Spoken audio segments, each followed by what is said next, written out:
कीलक सूत्र। ओम, मैं उन भगवान सदाशिव को नमस्कार करता हूँ जिनके 3 दिव्य नेत्र हैं, जिनका शरीर विशुद्ध ज्ञान स्वरूप है, जो मोक्ष प्राप्ति के कारण है। अर्धचंद्र जिनके मस्तक पर शोभायमान है। श्री मार्कंड ऋषि बोले, मंत्रों के जाप एवं उत्कीलन आदि को समझकर पाठ करने वाला पुरुष मोक्ष पा लेता है, अतः इसका ज्ञान होना आवश्यक है।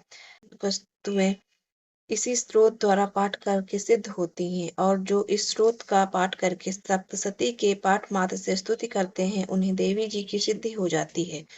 उच्चाटनादि प्रयोगों से उन पुरुषों को मंत्र, औषधि आदि किसी अन्य साधन की आवश्यकता नहीं पड़ती। बिना जप के भी सभी उच्चानादि सिद्ध हो जाते हैं। क्या समस्त उच्चानादि इसी से सिद्ध हो जाते हैं? इस प्रकार के लोगों की शंका हुई।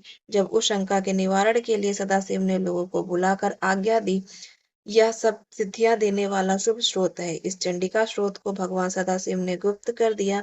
इस स्रोत के पाठ द्वारा प्राप्त होने वाले पुण्य कभी समाप्त नहीं होते। साधक सभी प्रकार का क्षेम प्राप्त कर लेता है, इसमें कोई भी संशय नहीं। कृष्ण पक्ष की चतुर्थी अथवा अष्टमी के दिन एकाग्र होकर जो अपना सब कुछ भगवती के अर्पण करते हैं और फिर प्रसाद स्वरूप पेड़ ग्रहण कर लेते हैं, उस पर भगवती प्रसन्न होती हैं। इसी रूप में कीलक द्वारा महादेव ने इसे भी कीलन कर दिया।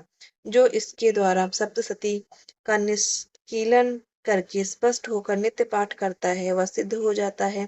जो देवी जी का गढ़ एवं गंधर्व होता है, वह कहीं भी घूम रहा हो, उसे कोई भय नहीं होता, न उसकी अकाल मृत्यु होती है। देहांत होने पर वह मोक्ष पाता है। इसलिए इस कीलन स्त्रोत्र को समझकर तथा उसका उत्कीलन करके पाठ करना उचित है।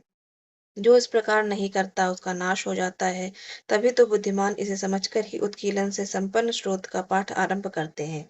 जो कुछ भी रमणियों में सौंदर्य, सौभाग्य आदि दिखाई देते हैं, ये सब के सब श्री देवी की कृपा के फल हैं। इस प्रकार इस शुभ स्रोत्र का जप सदा करते रहना चाहिए।